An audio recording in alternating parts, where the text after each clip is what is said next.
Good afternoon. It's Monday, the 4th of December 2017, just after 1 o'clock. Welcome to UK Column News. I'm your host, Mike Robinson. Joining me in the studio today, Patrick Henningsen, 21st Century Wire. Welcome to the programme, Patrick. Great to be with you, Mike. Well, we're going to get straight on here because, well, quite a lot been going on over the weekend following Vanessa Bailey's talk presentation at the Geneva Press Club. All kinds of stuff going on.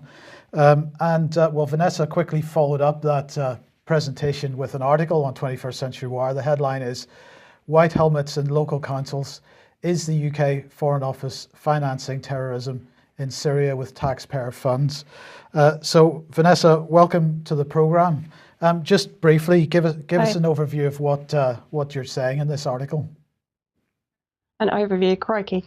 Well, basically, I mean, this is the same, it's an expansion on the evidence presented at the Geneva Press Club, which shows that the UK Foreign Office, through DFID and through the Conflict Stability and Security Fund, has effectively been funding terrorist-led organisations inside Syria, and those include the Free Syrian Police, but most importantly, the White Helmets and the so-called, euphemistically called local councils, which have been set up in what are only and exclusively the terrorist-held areas inside Syria, which of course are described by many who support this financing as Free Syria. How they can describe an area that is under control of Al-Qaeda and its associates as being Free Syria is beyond me. But to really sort of try and put it into a nutshell, that's what this article is about. But what it does is expose hugely the leadership of these organisations as being affiliated to not only Nusra Front, but some of the more even hardline organisations like Abu Amara that acted as security and protection agents for Nusra Front, particularly in East Aleppo. And one of the key organisations, one of the key projects, was this Project Tamkeen, which says it's supporting Syria's local councils. And one of the points that you've made quite strongly over the last year or two is that Syria's local councils are directly affiliated with Al-Qaeda. Yeah, they're directly affiliated with Al-Qaeda. They're acting as a shadow state construct within Syria. In other words, diverting local councils away from the Syrian government and from, disrupting and destabilizing the Syrian state as a result. Actually, what's interesting is that I received the responses that had been given to Baroness Cox. I only received them yesterday. And in fact, the British government is now saying, via Lord Bates, they're now saying that actually they ended partnership with Tamkeen. They ended it, not Adam Smith or Integrity Consulting, which are the intermediaries that were working with Tamkeen, and that they're now working with a program called Tatweer, which is one that has been used, I believe, in Libya and in Iraq, which basically means development.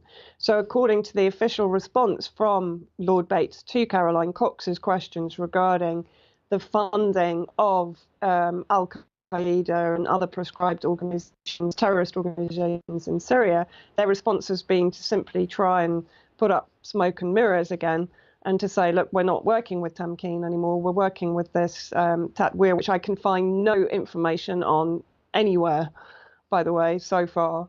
If anyone can find it, that would be amazing. So this seems to be some kind of rebranding, a bit like the terrorist organisations do themselves. But nonetheless, and actually, nonetheless, Tamkeen was funded by not only the European Union, but the Department for International Development for quite a long time. But strangely enough, you had almost no further stepped off the podium in Geneva when this happened to Project Tamkeen's website. Just a coincidence, Vanessa? There are no coincidences, Mike. I mean, I was only looking at that website, I think, about 24 hours before I went into Geneva just to clarify some information. And then when I tried to look at it the other day, this is what we got. Absolutely. which is Now, interesting. okay, so let's just remind, or at least look at who actually is responsible for Project Tamkeen. So we have a look at who owns the domain, for example, and we find that it is registered by Adam Smith International Limited. So they own the domain. It's their project. But, well, this morning the BBC has pushed this out. UK foreign aid money diverted to extremists in Syria. This is highlighting a panorama programme which is going to be shown this evening. But the BBC weren't even the first to announce their own panorama programme, because it seems that The Guardian did that yesterday, with BBC in row over false claims for cash for Syrian police being paid to jihadists. So we'll talk about this in a second, but before we do, I just wanted to highlight the comments section on this article because it is fantastic. I just wanted to show a few of the comments, and you get the gist of where the comments were going with this. So here's one from Davros saying the BBC is facing a backlash ? Unfortunately, nowadays that happens whenever they do anything, like existing, for example. We've got a comment here from Sporadic Wit, who says, I must admit I never knew the Adam Smith Institute had a paramilitary wing. Is there a connection? We have a comment from Rookie's Cot, who says the BBC is simply the propaganda wing of Her Majesty's government. We've got one from Big Blue Sky. This comment was removed by a moderator because it didn't meet the community guidelines. There were quite a few of those, strangely enough. We have a comment here from Andy McCarthy, who says, he quotes that from the article, which it says the BBC said it is confident that its journalists on the investigation will be broadcast in full. And he's commenting, after Saddam, Iraq, weapons of mass destruction, and so on, the BBC has lost my trust. Gulp Gulp says, I really don't know what all the fuss is about. We already fund and arm the biggest jihadi group, the Saudis. So you get the feeling of you get the impression of where this is going. Somebody else making the point that we've been funding Nusra and ISIS, that it's insane and so on. But the final comment is left to The Guardian themselves, who clearly at some point decided that the thread wasn't going the way they were hoping. And the community moderator for The Guardian said, comments on this thread were opened in error and will soon close. So we don't want any more comment. Patrick? I think I'm going to launch a new hashtag today, Mike, and everybody in the UK Calm chat room. Get out on Twitter and hashtag this. Instead of CIF, comment is free, let's hashtag CINF, comment is not free, because this seems to be The Guardian's new value set for free speech on their wonderful platform, Mike. Yeah, absolutely. The Telegraph then saying that the government has now suspended support for foreign aid project in Syria over claims cash was being diverted to extremists. But from what you've just said, Vanessa, it seems like that decision, or the implication is that that decision has already been made. Yeah, absolutely. And I think what's interesting, the last time that we saw or that we monitored a reaction like this from The Guardian in its comment section was, of course, during their promoting of the white helmets for the Nobel Peace Prize in 2016, when we saw a very similar censorship of comments and a removal of comments. So an interesting connection to make there. But I think another point that needs to be made was I was contacted by a journalist in the EU this morning regarding the funding that Denmark has been giving to the Free Syrian Police. Now, that funding has been removed from the Danish government website also. I was told it was on the website only a few days ago. It's now gone. So what we're seeing here are, I believe, a sort of a controlled explosion. The focus is on the Free Syrian Police, which was actually created by the UK before the White Helmets in 2012. The BBC in April 2017 were promoting this organisation. And so we're seeing the focus being on the Free Syrian Police and not on the White Helmets and on the local councils, but predominantly not on the White Helmets, who are, let's say, the flagship of this propaganda fleet. And you're quite right about the rebranding. We're seeing this shifting around of the brands and the names. The same as actually we see within the UK government. You know, the funding is coming from DFID, or it's coming from the CSSF, or it's coming from another interdepartmental body. So it's all to create confusion, and it's to muddy the waters and to remove transparency and clarity over what the UK government is actually doing to fund and finance terrorism in Syria. And in fact, if you look closely, Vanessa, if you look closely at the mainstream press, here we've got the BBC. This is a headline from April: Free Syrian police go unarmed to help their community. Well, we find, if we look closely, that who's lurking in the background but the white helmets. And Patrick, you took this video while you were in Syria, which again is showing the fact that posters exist with white helmets and Free Syrian Police. So that's UK taxpayer money right there. You're looking at marketing material for the Free Syrian Police with the white helmets and the local council, one of the Aleppo local councils there. And there's a lot of this promotional paraphernalia, Mike, which was all over the place. Of course, we did what the Guardian and the BBC didn't do, is we actually went and looked for this ourselves. So that's how we know this. And this is why our reporting is quite a lot deeper, Mike, than what you're seeing on the BBC, the Guardian, and the Times, who seem to have done a good job finding out about camcorders and mobile phones. But that's about it, Mike, and maybe some wage slips from Adam Smith International. So they're going to argue about, how much the contractors made in Turkey. But this is the real story, Mike. Absolutely. We showed a still from this, I suppose, last week, but the white helmets, uniforms with all kinds of logos on them. Sure, and I'm just going to remind everybody here, and I'm sure Vanessa will probably comment on this, but the white helmets themselves have amassed nearly 200 million, if or more, $200 million.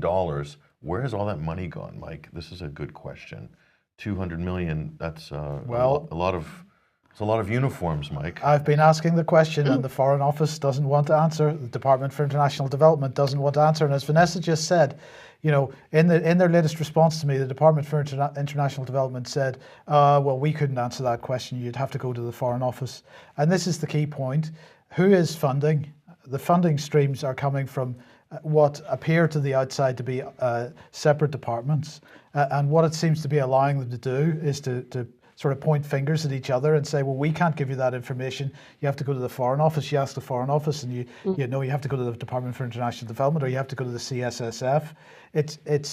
It's all mixed up, and they're deliberate obfuscation of what's going on. Can I make one suggestion right here, and then we'll go to Vanessa? I would ask right now on the UK column, I think we should have a public inquiry into foreign aid money in Syria. I think it's about time. And if this story doesn't trigger something like that, what will, Mike? That's what we're going to ask right now today. A public inquiry on UK foreign aid and how it's spent in Syria on these programs and others. Vanessa, thoughts? Well, I mean, I think if we go to a statement made at the same time as the BBC article, so on the 26th of April 2017 by Boris Johnson, provision of equipment to Syria Civil Defence and the Free Syrian Police. And in this statement, both organisations are talked about together. We intend to give 2 million in equipment to Syria Civil Defence and 4 million in equipment to the Free Syrian Police. And he then goes on to detail other funding schemes for both organisations. So Boris Johnson himself has put these two organisations as working side by side, hand in hand. The fact that we've proven categorically that the leadership of the White Helmets is some of the most hardline terrorist organisations inside Syria, that their membership are affiliated to or allied to those same hardcore organizations. The Syrian War Blog has just produced an analysis of over 200 White Helmet Facebook accounts, and they've highlighted 65 accounts that are affiliated to Nusra Front, to ISIS, to al-Sham, so to some of the most brutal and oppressive terrorist organizations inside Syria.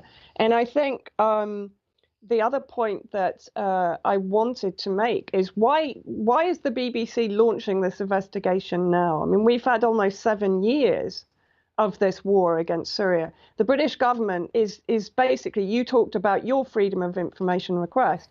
I'm aware of various other freedom of information requests, such as one that requested, how is the British government monitoring the war crimes in Syria? And basically the response was, they're not doing anything to monitor it themselves.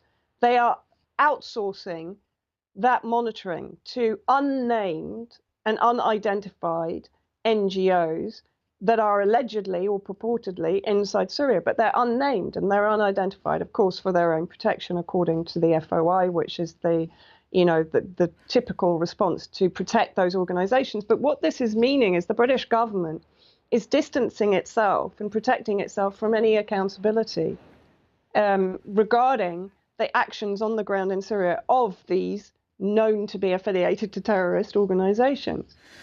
Yes. Mike, you could say, as Adrian in our chat room has said, that Boris Johnson is the flying buttress to Al-Qaeda's cathedral. You could say that, couldn't you? To use his own language back at him, absolutely, that is the case. Now, of course, the BBC is pushing this out this evening in its Panorama programme. Adam Smith Institute is going to be a big part of that. They're going to be receiving a lot of the flack. So we both found it interesting, Vanessa, didn't we, that Robert Stewart, who runs the Saving Syria's Children blog, where he's trying to highlight the BBC, he's arguing the BBC fabricated a documentary, a previous Panorama documentary on Syria. And what we have circled in red there is that he has received a visit via a link which appeared apparently in an internal email for Adam Smith Institute, because the source of the link is their Outlook web access server, which is the webmail front end to a Microsoft Exchange installation. And it's oa.adamsmithinstituteinternational.com, whatever it is. So certainly there seems to have been some internal discussion, Vanessa, on this within Adam Smith, and perhaps they're looking for some way to hit back at the BBC. Well, I mean, this is quite extraordinary, isn't it? This is a case of the snake eating its own tail.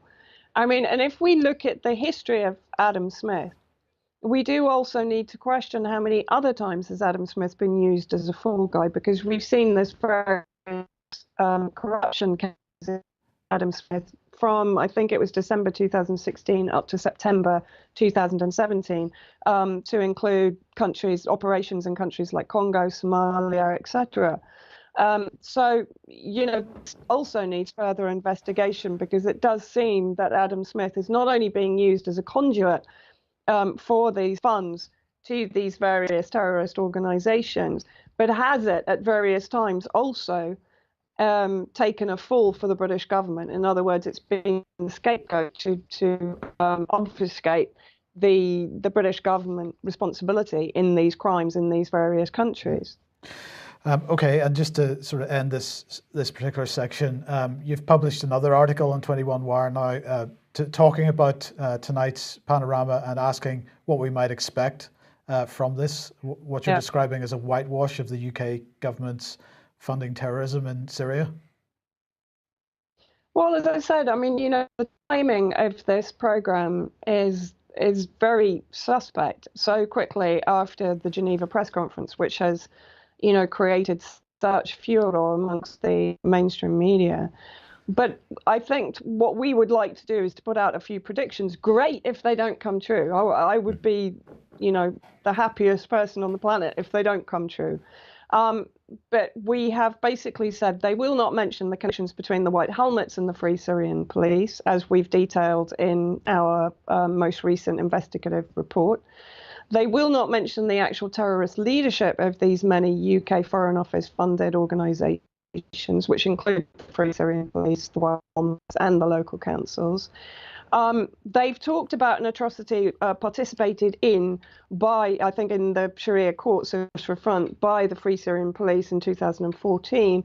I would bet my life they will not have investigated more recent activities affiliated to terrorist organisations by the Free Syrian Police, which leaves it open to saying, oh yes, but this was before, they repented their evil deeds and became a member of the saviours of humanity community in Syria. they won't mention any of the rebranding of these many organizations that are working hand in hand with terrorism in Syria, which acts, as we've discussed, to muddy the waters of UK Foreign Office funding of terrorism in the 7-year war against Syria. They very likely will not mention the 200 million that has been used to finance the euphemistically called Syrian opposition via the Conflict Stability and Security Fund.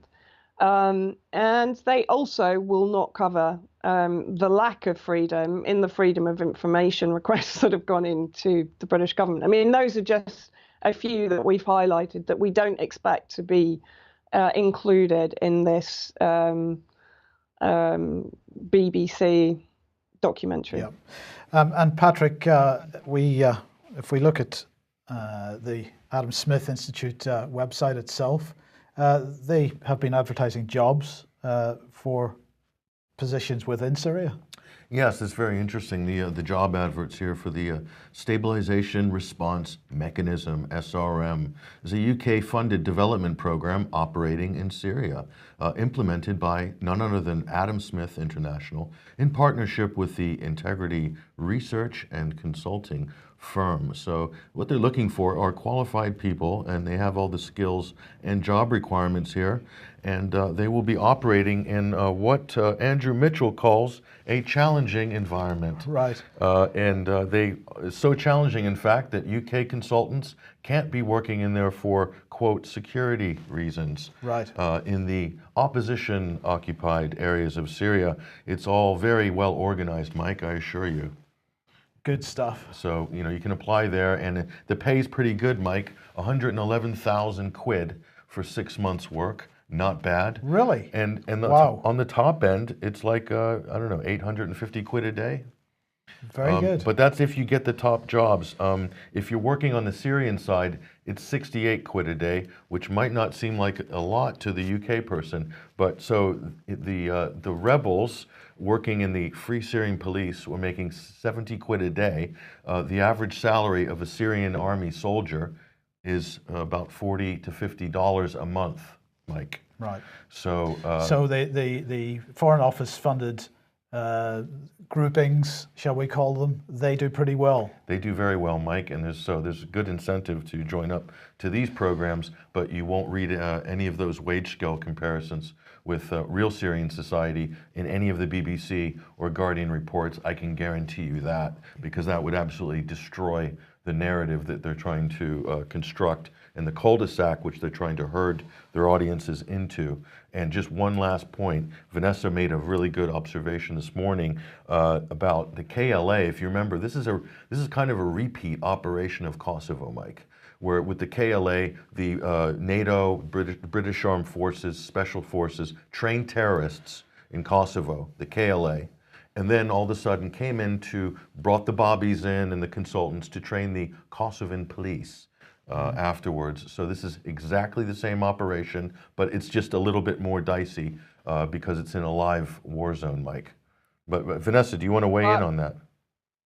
Yeah, well, I also think it's worth pointing out that James Le Mesurier, who is the British private security specialist, ex-military, was also present in Kosovo and in charge of the training of the various security forces there. So while I can't make a direct connection, obviously his presence there when the KLA morphed from being effectively a terrorist organization into a security organization, James Le Mesurier was certainly present there. Well, that's a very interesting point, because something you've said to me recently, Vanessa, correct me if I'm wrong, is that the British government's concern about people's criticism of the white helmets isn't so much about their concern about the white helmets themselves, but it's their concern about the fact that they're rolling a template out in multiple places, and if we expose this template, they can't use it again.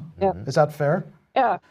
Yeah, absolutely. I mean, the defense and the rapid protection of this organization is nothing to do with the white helmet operatives themselves per se.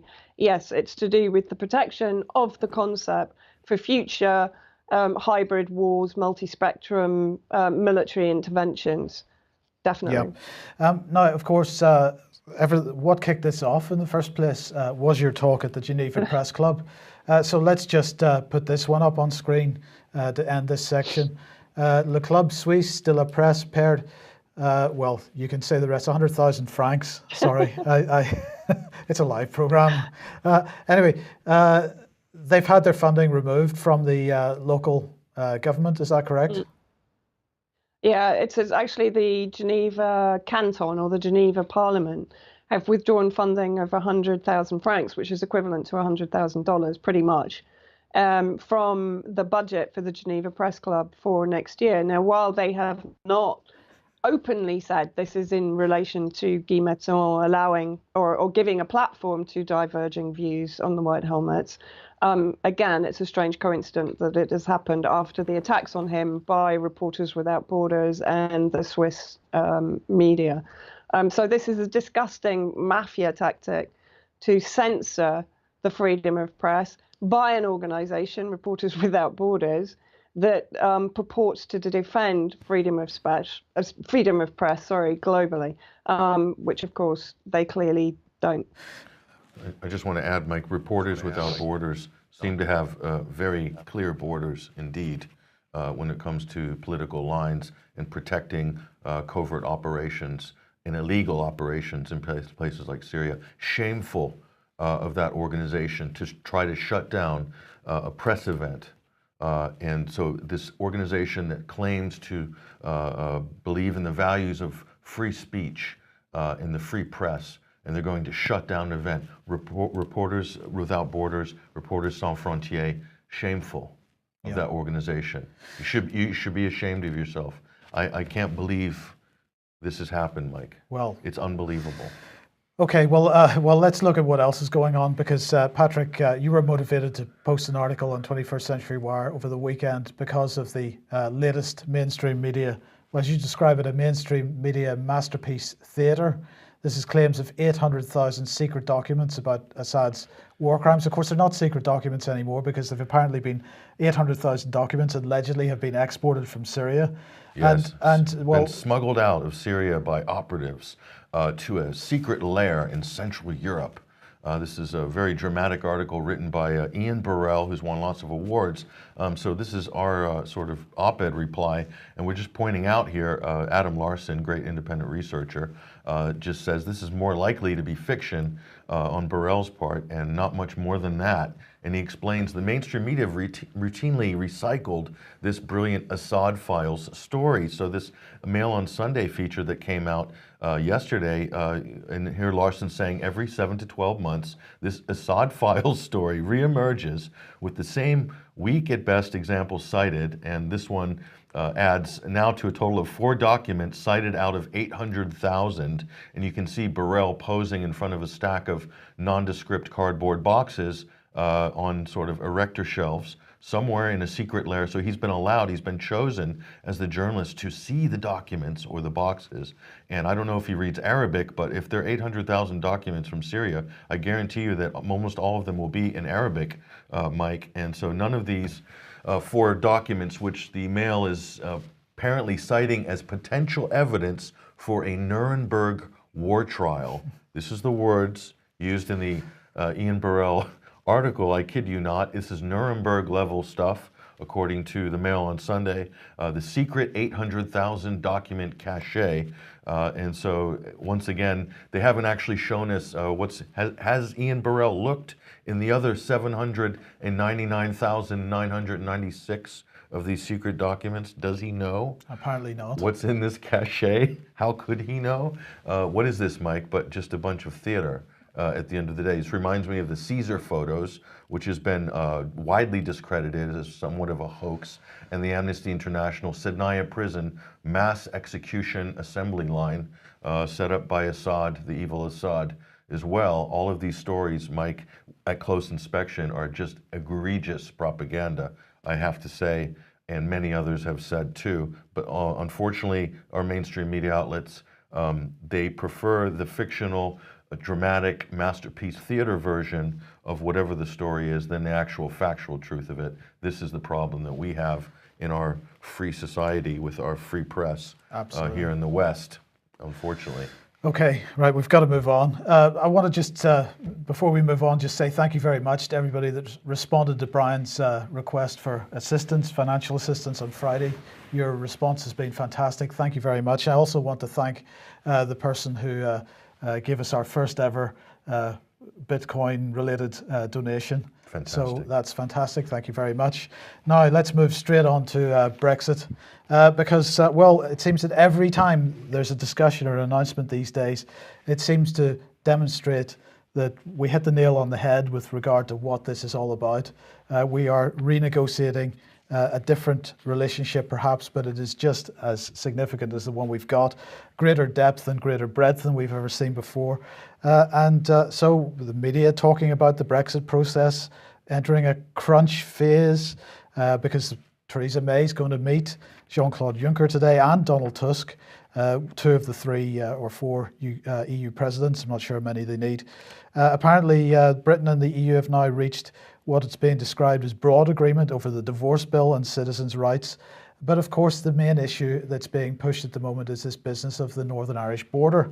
And so today, Patrick, what I was hearing from people was that what we're going to end up, we may not be fully members of the single market or the customs union, but we're going to have some new kind of customs partnership, some new kind of single market partnership to deal with the fact that the insurmountable problem of the Northern Irish border, which cannot be a hard border, because that is going to be a risk to the Northern Irish peace process. And what we don't want to do is to go back to another bunch of years of sectarian violence and IRA terrorism and all this kind of stuff.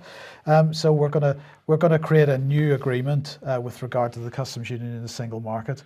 To preserve the stability of the Irish island. Absolutely, right? and so that's the excuse that's being used. But at the end of the day, what we're seeing is the same structures being repackaged, resold to the British public in the name of leaving the European Union. It's spectacular. And this is a particularly difficult one because they won't be able to blame this on the Russians. Just watch them, right? But in the meantime, there's been a letter. John Redwood, a whole bunch of other people have signed this letter saying, you know, Brexit means Brexit. We've got to leave properly. None of this nonsense. I don't know. It's just nonsense.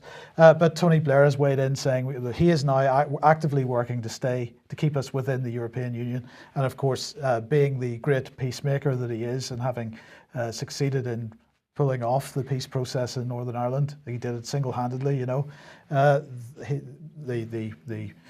history was he felt the hand of history on his shoulder. Well, he's now trying to push that as an excuse for staying within the European Union. And I think if there's even a single reason for leaving, it's the fact that he says we should stay. But anyway. Well, Blair's an interesting one because sometimes it's the hand of history on his shoulder. Other times it's the voice of God telling him to invade Iraq. So always do pay attention to what Tony's saying and where he gets his divine inspiration from. Regarding the EU and Brexit, Mike, I'll encourage our listeners, if you really want to know what the odds are go to your local bookie and ask for odds in 2019 or 20 if Britain will in fact leave the EU or not, and see what Paddy Power and William Hill say when you ask them that question. I believe they will give you odds on that, and if you get in early, you'll probably make a tidy sum. You can invest that in Bitcoin. Absolutely. Now, we don't talk about Africa much, so let's do that now. Ghana, President Macron was on a three-nation tour of Africa last week. He visited Burkina Faso, he visited the Ivory Coast, and he visited Ghana. Well, as you can see here, Ghana Web saying that he inspired Ghanaian youth. I'm not quite sure whether that's necessarily fair or correct. This visit wasn't really reported very much in the mainstream media. Certainly hasn't had any British coverage, but even the Ghanaian media didn't seem to report it very positively, because actually what happened was that the Ghanaian president, Nana Akufo-Addo, had some very interesting things to say, a very interesting message for Monsieur Macron. So take a look at this. I think there is a fundamental misstatement of the issue in the question. We can no longer continue to make policy for ourselves, in our country, in our region, in our continent, on the basis of whatever support the Western world or France or the European Union can give us. It will not work. It has not worked, and it will not work. Our responsibility is to charter a path which is about how we can develop our nations ourselves. It is not right for a country like Ghana, 60 years after independence, to still have its health and education budgets being financed on the basis of the generosity and charity of European taxpayers. By now, we should be able to finance our basic needs ourselves. And if we are going to look at the next 60 years as a period of transition, a period whereby we can stand on our own feet, our perspective has not to be what the French taxpayer decides to do with whatever surpluses that they have in France. They're welcome. They are appreciated. Whatever interventions that the French taxpayer through their governments make to us are appreciated. We're not going to lick a gift horse in the mouth. But this continent, and with all that has happened, is still today the repository of at least 30% of the most important minerals of the world. It's a continent of vast, arable and fertile lands. It has the youngest population of any of the continents in the world. So it has the energy and the dynamism. We have seen it. These young men who are showing so much resilience and ingenuity in crossing the Sahara, finding ways to go across with rickety boats across the Mediterranean to really. Those energies, we want to have those energies working inside our countries. And we're going to have those energies working in our countries if we begin to build systems that tell the young people of our country that their hopes, their opportunity are right here with us. Right, so he went on to say that migration is not a new phenomenon. It's as old as man, and it's always been linked to the same thing: the failure of where you are to provide you with an opportunity, so you move somewhere else. And he said that the question for him is, what do Africans need to do to move away from the begging cup in hand, the begging cap in hand for charity. When you look at the resources in Africa, he said Africans should be giving money to other places, not taking charity from other places. So, Patrick, the last time I heard an African leader make a speech like this, he was soon dead. And that, of course, was Thomas Sankara, who was president of the neighbouring country, Burkina Faso. It was quite a strong message. That there was much more in the speech. It was being said directly to one of the world's imperial powers. So how do you think this is going to be? I mean, I think we saw how it was received by Macron, the look of Macron's face. Firstly, President Nana, I want to say, go Black Stars. Okay, that was awesome. Yeah. That was just purely awesome. But yeah, as you can see, President Macron from France, a little bit green on the foreign policy end. He was a little bit fidgety throughout that. I'm sure he wasn't enjoying that. And after seeing his speech on Libya, Mike, I am suspecting that Macron has a screw loose. I just wanted to put that on record. I don't think this guy is like in a proper state of mind most of the time. He definitely needs help to sort of control his rhetoric on some issues. Maybe it's just down to inexperience, but we're going to see more of this from Macron, unfortunately. Vanessa, very quickly. Well, I mean, you know, this has to go down as one of those classics. Yes, I think watching Macron's body language was quite extraordinary. There is also a speech. It's actually a TED talk, which I'm not, obviously for various reasons, not a huge fan of, but it was by a young African, Malance Bart Williams, and it's a very powerful indictment of the Western policy of colonization of African countries, and particularly France's. I mean, let's not forget, France is still waging a colonialist policy, particularly in Mali, in various African countries, where it is carrying out a very a forgotten um, punishing war against the people of these countries in order to plunder their resources, and to keep them in sway to what's left of the French Empire. Macron is he's a marionette. He's there at the behest of the Jewish lobby in France. He's there as a tool. He's there as a tool, nothing more. And yes, I did say Jewish lobby because he is supported by the CRIF, which is the organization which expands and defends Jewish businesses, Israeli interests inside Europe, but particularly based in France. And also we have the Jewish European Parliament, which itself has named itself the Jewish European Parliament, which has as its mission statement to expand Israeli interests into Europe. So I have no apologies to make over using that word. Yeah, okay, no problem. Thank you very much, Vanessa, and thanks for joining us. Stay if you wish, but I know you've got lots to do today. Maybe we should bring Mark Anderson onto the program at this point and say thank you very much for being so patient, Mark, and welcome to the program. Have you got any thoughts on what we've just shown? Well, that African leader clearly is interested in national sovereignty, and he said it in a very unambiguous way, and it's very refreshing to hear. Let's leave it at that in terms of that subject.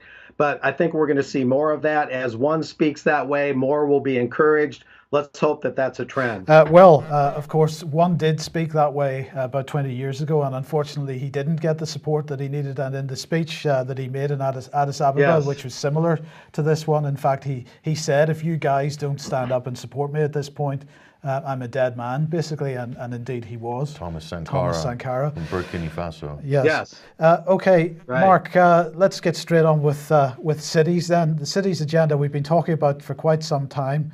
What are we looking at here? We've got the global, sorry, I can't see that. Can you see that? Global, well, I can explain. Yeah, go ahead. Yeah, sorry, the Global Covenant of Mayors. I do apologize. I'm having trouble with my head today. So go for it, Mark. Yeah, the North American Climate Summit begins today in Chicago. It's a new summit, and it runs today, December 4th, through Wednesday, December 6th. Your friend and mine, Michael Bloomberg, is there kind of leading this vanguard. And it involves 9 regions in the world, they say, affecting 7,400 cities. That sounds a little bit rosy on my end, but 9 regions of the world, 7,400 cities, affecting 38 cities in the UK alone. 38 UK cities. And it's quite an undertaking. The Chicago Council on Global Affairs, the local Midwestern grassroots Chatham House here in the United States, they're having a 3 o'clock today, 3 o'clock Central Time kickoff to this. And this thing is running, like I say, for 3 days. And it involves a number of things. Time might be a little tight today, but some 50 mayors, 50 mayors are meeting at the North American Climate Summit at the Sheraton Grand Hotel in downtown Chicago. And Thomas Friedman of the New York Times, that roving intellectual, is leading the Chicago Council on Global Affairs program. He's moderating that as this thing gets going. But a lot of this is in reaction to, during the Bilderberg meeting this year in early June, President Trump, at least to some extent, pulled out of the Paris Accord, the Paris Climate Agreement. And this is what really sparked this summit, this organization having its first ever major summit in Chicago here this week. And one of the things they're going to do is they're going to sign something called America's Pledge. And America's Pledge, at least tentatively, is the first communication to the international community specifically addressing the scope and scale of non-federal climate action in the United States following the Trump's administration's decision to withdraw from the Paris Pact. It captures and quantifies the outpouring of public support for the agreement since the withdrawal announcement by the White House, finding that cities, states, and businesses representing more than half the U.S. economy and population have declared their support for the Paris Agreement, including more than 2,300 signatories in a declaration that's called "We Are Still In," meaning we are still in the Paris Accord. So this is what's going on in Chicago. Mayor Rahm Emanuel signed an executive order committing the city to carbon reduction goals in the Paris Agreement. This is another aspect of this. The roots of this are the Covenant of Mayors of, the exact name is the Covenant of Mayors for Climate and Energy. That's the main organization that Michael Bloomberg is a big part of. The Covenant of Mayors for Climate and Energy. That's a European cooperation movement involving local and region authorities. Signatories of that Covenant of Mayors voluntarily commit to increasing energy efficiency and the use of renewable energy. And here, get this, they want 20% by 2020. By their commitment, they support the European Union's 20% CO2 reduction objective to be reached by 2020. So they want 20% CO2 reduction by 2020. Easy way to remember it, 20% by 2020. The European Union Climate and Energy Package was adopted in 2008.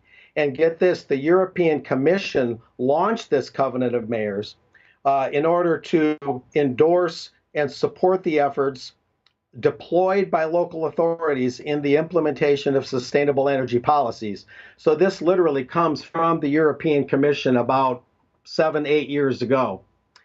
I mean, that's the highlights, that's the main planks of this, and it runs for 3 days. Probably by this time next week, if you want to have me back on, I'll give you a full report, a full rundown. And basically why this is so important, to my mind anyway, Mark, is because the climate change agenda in particular, this is just one of several policy agendas which are being used to drive forward the creation of city states and regional government. And what they're saying is, well, national governments aren't moving fast enough on this issue of climate change, and they're using that as the excuse to drive through changes in governance, which the majority of people don't understand the implications of what they're saying. And we've talked about, for example, open spaces in cities, in fact, being rather than being common land that people can go and use as they wish, are in fact privately owned land, which come with terms and conditions and of behaviour. And if people behave in a way which don't fit with the privatized terms and conditions, that they get fines and so on, end up in court. And what we're looking at is private companies then having some say over people's day-to-day lives, but in a way which they don't understand in the first place, because they didn't realize that they were operating under some other form of governance. They thought they were operating in a democracy, and this is not democracy, what we're seeing building at the moment. Yeah, the people think they're operating in a nation state. This is the undercutting of the nation state, which we've covered from time to time before on this show. The cities basically undercut the idea of a nation state and form what I've often said about Bilderberg and their associations. They're actually privatizing government itself. They operate on a different government system, a different grid. And the debt-based money system and the usurious system was the cornerstone of that, with the Bank of England in 1694, the Federal Reserve, and so on.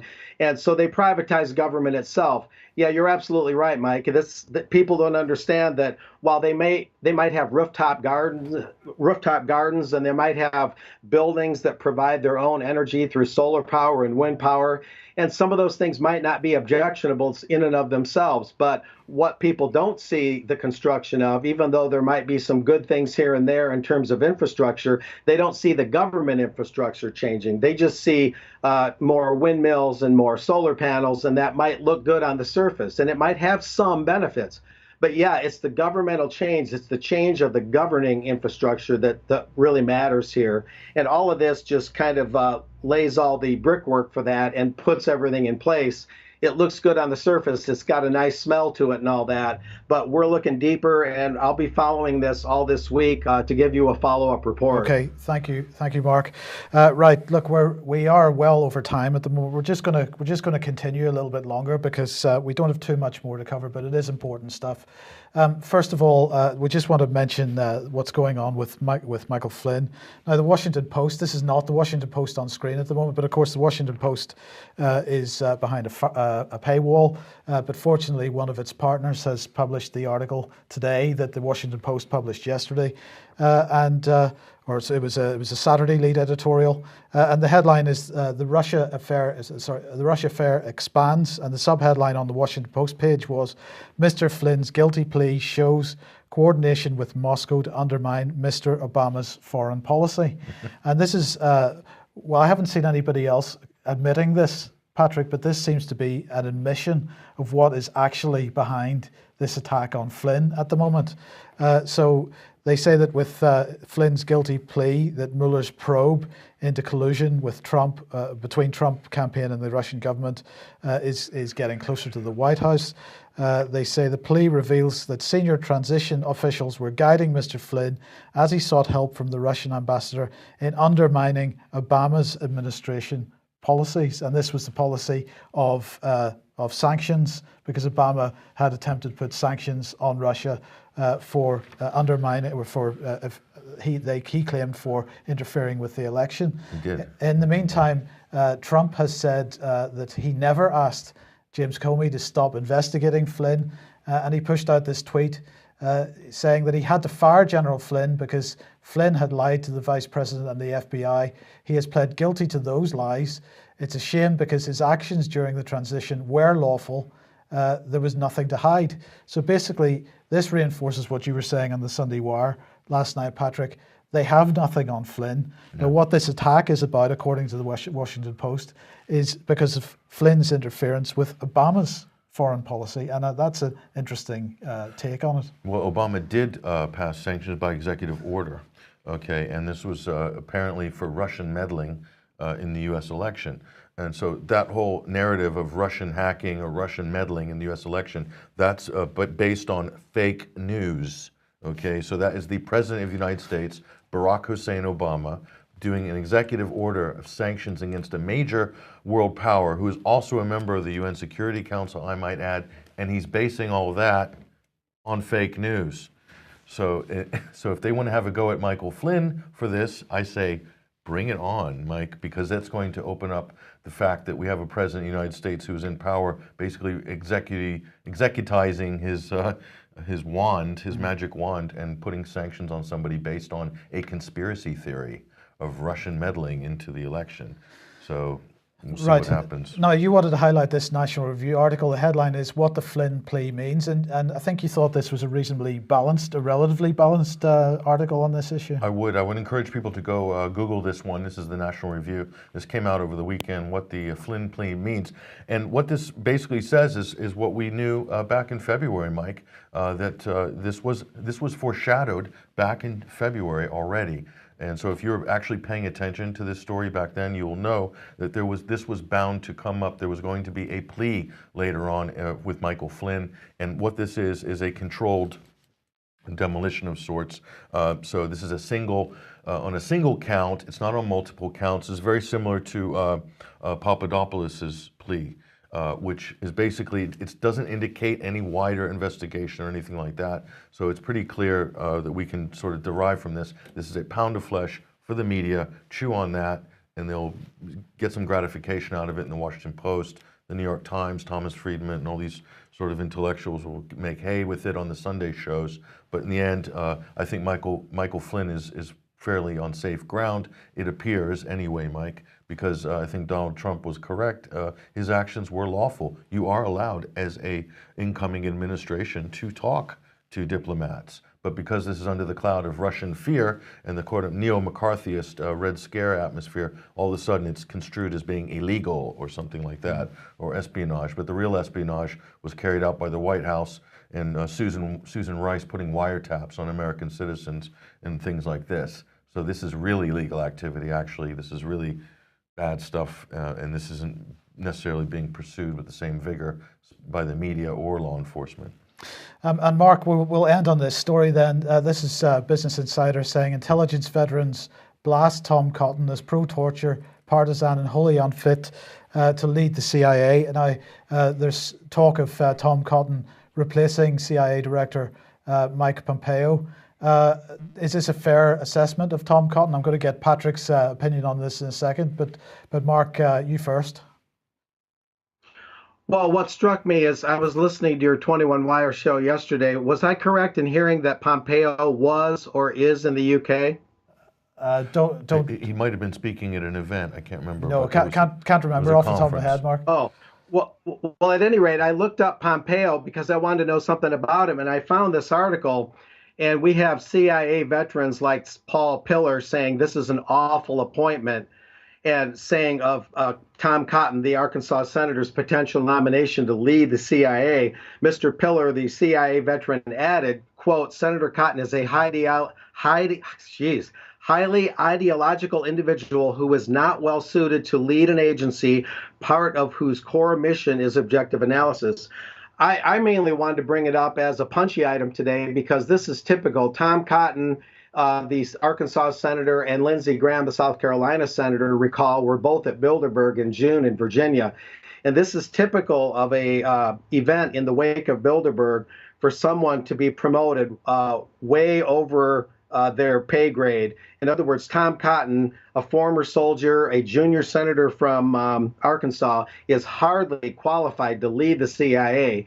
In the wake of Bilderberg, this is typically what you see: people being given 5 or 10 rungs up the ladder, this kind of unorthodox boost to their career just coming out of nowhere. It bears more watching, it bears more research, but this is typical a few months or a few weeks or whatever the case after Bilderberg to see this kind of thing happening, someone getting a promotion that's completely out of proportion to their skills or to their CV. Did you say he was an Arkansas senator?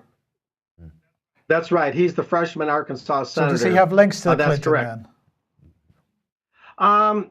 I don't know that he'd have that much in terms of links to Clinton anymore. The Clinton machine isn't quite what it was in Arkansas, but it's not dead, of course.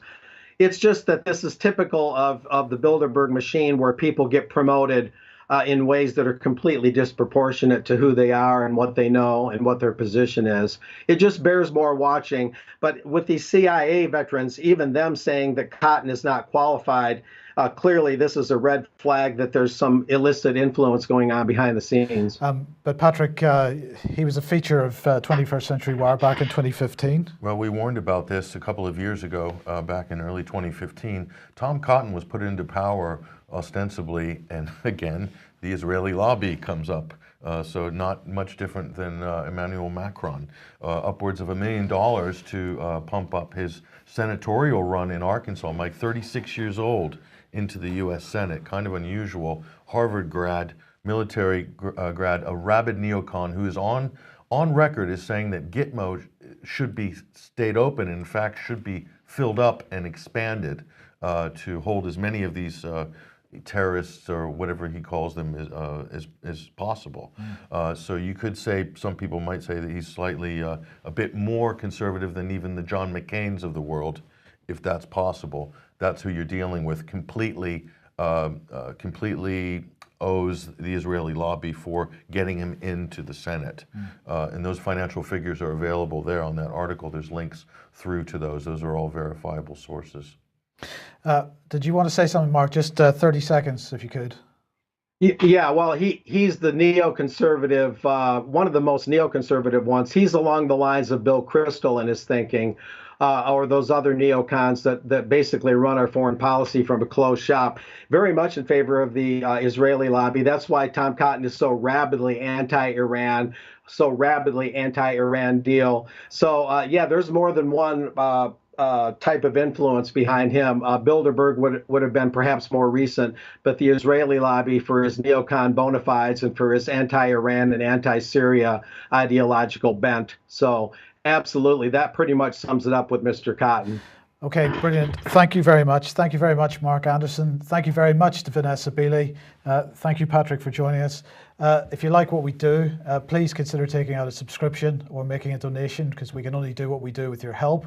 And we will be back at the usual time, 1 p.m. tomorrow. Thanks for joining us, and we'll see you then. Bye-bye.